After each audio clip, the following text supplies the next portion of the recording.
Good morning everyone मु सुमंत सार physical science गोटे एमसीक्यू सेशन को स्वागत करुच्ची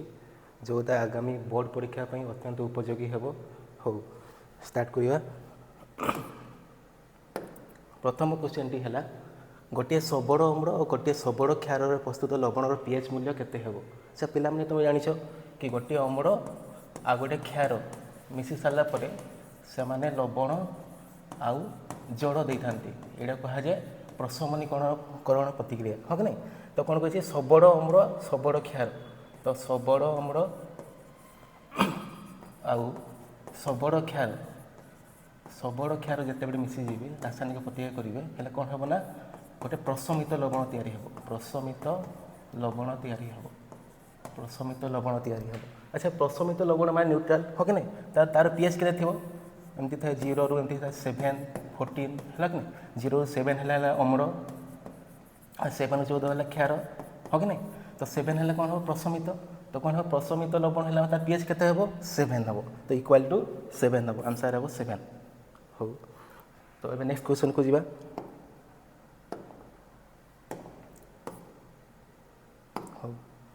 तो गोटे इक्वेशन दिखाई देख पे तो यहाँ कही किए जारण हो कहार जारित हो किए विजारक हो तो सही क्वेश्चन अच्छी। तो क्वेश्चन कौन अच्छी MnO2 तो आगु तुम जानी था कि गोटे रासायनिक प्रतिक्रिया जो पदार्थ अम्लजान ग्रहण कर कहुए सी हूँ जारित हो। तो देखा कि यही रासायनिक प्रतिक्रिया किए अम्लजान ग्रहण कर देख सदाबले आंसर देख लेफ्ट हैंड साइड ही हम तो देख यहाँ कौन हम HCl देख अम्लजान ग्रहण करी कौन है H2O है हाँ कि नहीं। तो ये जारित किए है तो मुझे लिखली जारित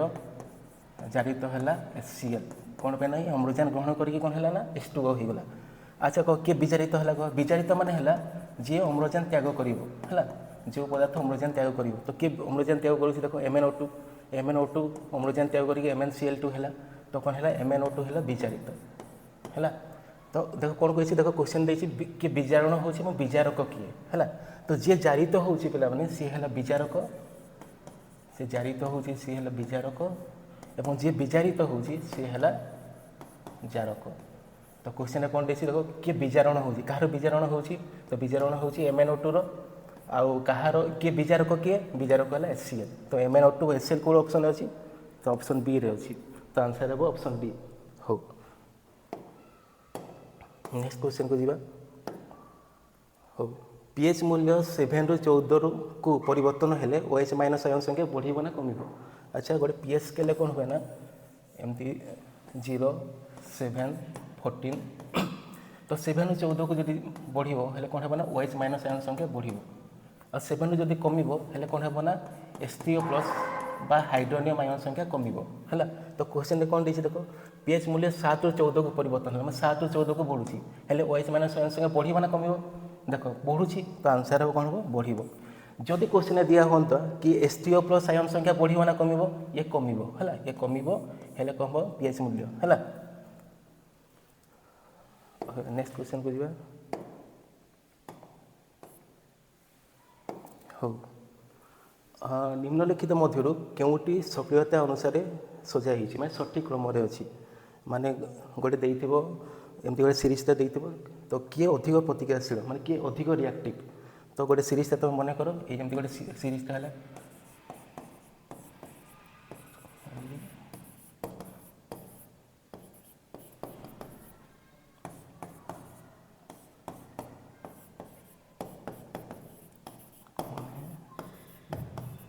यहाँ है ऊपर तल को प्रतिक्रियाशील अनुसार सजाई है सबुर अधिक प्रतिक्रियाशील धातु है पोटासियम के फास्ट अच्छे है। तो देख कौ क्रमटा ये अनुसार सजाई देख देख सबू ऑप्शन देख जेडेन तो मझे अच्छे तो हम नहीं देख यू माने यहाँ कौन सुना सुना है सबुर कम प्रतिक्रियाशील धातु हाँ कि नहीं तो यहाँ भी हम नहीं देख पोटासियम देख फास्ट अच्छी तो यहाँ देख तापर कौन अच्छे जिंक अच्छी जिंक अच्छी कौन अच्छी कपर अच्छी आउ यू अच्छी तो आंसर हम यहाँ हम अधिक प्रतिक्रियाशील अनुसार सजाई क्रमटी ठीक अच्छे हो। क्वेश्चन देख जड़े डाक्टर +2.5 पावर संशोधनकारी लेंस व्यवहार करने को निर्धारण कर तेरे लेंस फोकस दूरता केते है तो कौन देसी पावर लेंस पावर केते लेंस पावर देसी पी देसी केते 2.5 डायोप्टर डी है डायोप्टर तार यूनिटा है। तो आम जानी लेंसर पावर सूत्र कौन लेंसर पावर सूत्र पी इक्वाल कौन हुए 1/f। तो कौन पचार देख फोकस दूरता पचार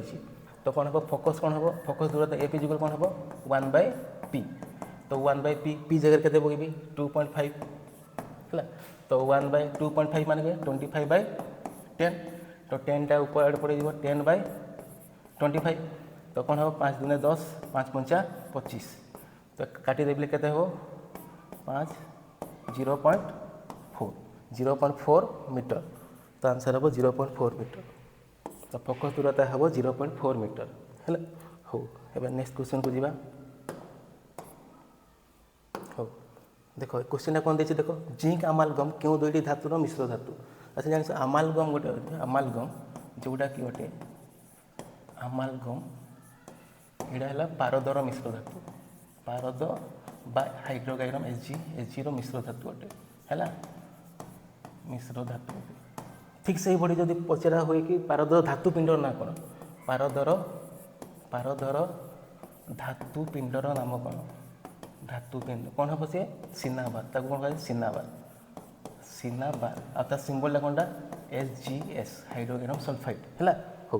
तो कौन देखिए जिंक अमालगम क्यों दुईटी धातुर मिश्र धातु कौन जिंक माने जिंक रहा अमालगम कौन हो माने पारद तो जेडन आउ Hg हम आंसरटा हो कि नहीं। तो जिंक आउ पारदर मिश्र धातु है जिंक अमालगम। हो नेक्स्ट क्वेश्चन जीवा। हो केउटी फेरस सल्फेट स्फटिकर अणुसंकेत है। स्फटिक माने कौन ना गोटे लवण संकेत थिबा एकक जोड़ अणु संख्या को स्फटिक कहुए माने केतेटा जोड़ अणु संख्या अच्छा से। तो फेरस सल्फेट कौन हुए ना फेरस सल्फेट लिखा जाए FeSO4 7H2 लिखा जाए 7H2 मान तार स्फटिक जोड़ अणु संख्या के 7 है। तो ठीक से भाई केतेटा मन कर जमती है gypsum gypsum gypsum CaSO4 2H2 या स्फटिक जोड़ अणु संख्या है 2 से जमी प्लास्टर ऑफ प्यारिस यार सिंबल कौन CaSO4 हाफ H2O या स्फटिक जोड़ अणु संख्या है हाफ है। ठीक से बड़ी है कपर सल्फेट केमती लिखा जाए CuSO4 5H2O है। ठीक से बड़ी आउ गोटे अच्छी धोइबा सोडा सोडियम कार्बोनेट केमती लिखा धोइबा सोडार केमती संकेत Na2CO3 10H2O मान यार स्फटिक जोड़ अणु संख्या है 10। तो यहीपरि भाव में मन कर जमी भी गोटे स्फटिक जोड़ अणु संख्या पचार क्वेश्चन। हो नेक्स्ट तो आंसर कौटा हम FeSO4 7H2O। हो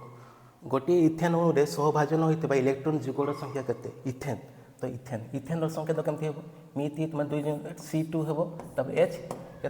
C2H6 केमती लिखा जाए तार फर्मूला आल्केन फर्मूला कौन CnH2n+2। तो यहाँ इथेन माने कार्बन संख्या 2 तो C2H 2 गुणन 2 जोग 2 तो C2 2 गुणन 4 जोग 2 के 6 तो C2H6। तो कौन कही C2H6 रे केतेटी माने इलेक्ट्रॉन सहभाजन होउछंदी माने शेयरिंग होउछंदी तामने बॉन्ड स्ट्रक्चर करबा देखो एटा C2 दुईटा कार्बन तब 4टा मो जो हाइड्रोजन 6टा हाइड्रोजन जोड़ी दूसरी है। तो मत कह के बंध संख्या केतेटा है कह देख 1 2 3 4 5 6 7 7टी बंध है 7टी बंध है 7टी बंध है। तो गोटे बंध पर 2टी इलेक्ट्रॉन सहभाजन होता 2टी इलेक्ट्रॉन सहभाजित होता। तो 7टी बंध पर केतेटा हम 7 गुणन 2 14टी इलेक्ट्रॉन सहभाजित हे। किंतु कौन क्वेश्चन पचारि के जुगड़ अच्छी माने केतेटा पेयर अच्छी तो कौन हम 7टी पेयर हेले तो आंसर हम 7टी पेयर इलेक्ट्रॉन शेयर हे सहभाजित हे। हो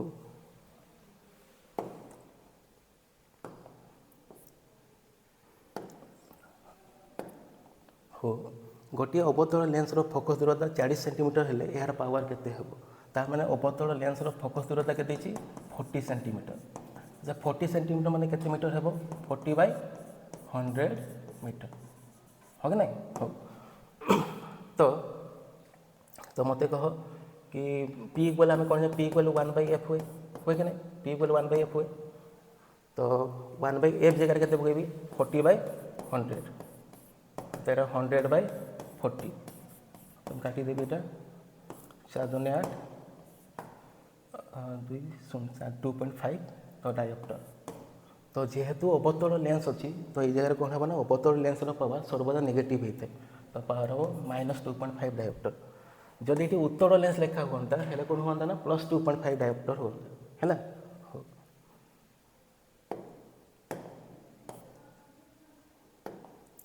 नेक्स्ट क्वेश्चन देख प्रिज्म द्वारा धड़ा आलोकर प्रतिसरण हेले क्यों वर्णर आलोक सबुठार कम बंकेब है कौटा मैंने कम बंकेब यहाँ कौन कह आलोकर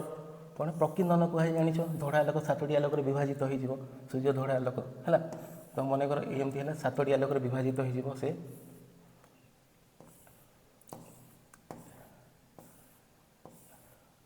जमी विभाजित हो गोटे आलोक तो VIBGYOR तो ये क्रम अनुसार विभाजित हमें भेबगियर है बाघ निश हनाला तो किए कहला कि सबुर किए कम बंकेब सबुर कम किए बंकेब सी है रेड कलर माने लाल रंग कौन पाई यार तरंग दैर्घ्य अधिक थाए तो आंसर कौन हम लाल रंग जदि कहता कि किए सबुर बेसी बंकेब हेल्ले कौन हम भाइलेट बा बैगणी कलर ये सबुर अधिक बंकेब यहाँ कौन कहुए आलोकर प्रकिंदन कहुए डिस्पर्सन ऑफ लाइट कहुए है तो लाल रंगर आलोक सबुर कम बंकेब सबुर बेसी बंकेब बैगणी रंगर आलोक हो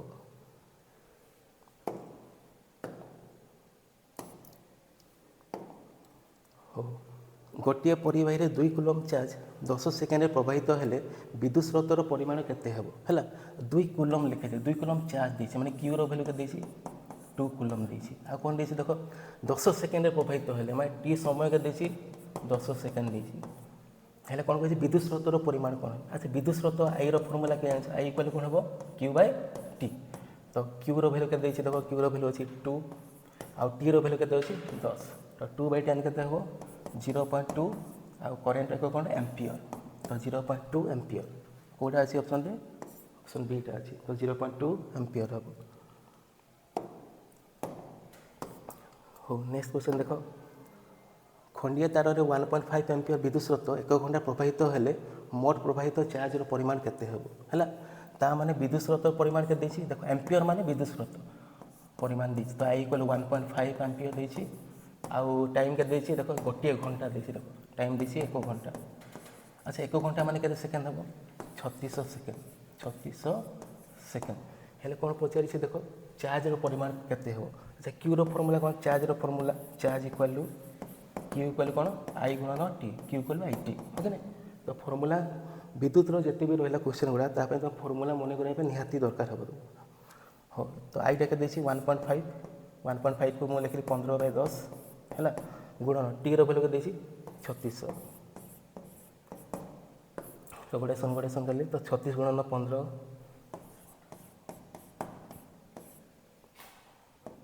18 1 6 1 3 3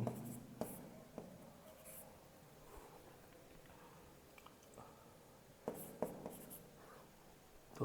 540 तो केते हो 540 इंटू 10 है गोटे 0 अच्छी तो 5400 किलो आंसर हम 5400 किलो है तो क्यू को लाइट गुणन कले 5400 किलो हम हो नेक्स्ट क्वेश्चन को जीवा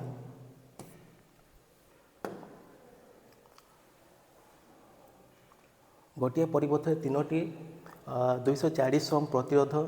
समांतर भाव संयोग होती तेबे समतुल्य प्रतिरोध केते हेबो ता माने 3टा प्रतिरोध अछि आ केमती संयोग होईछि समांतर भाव रे होईछि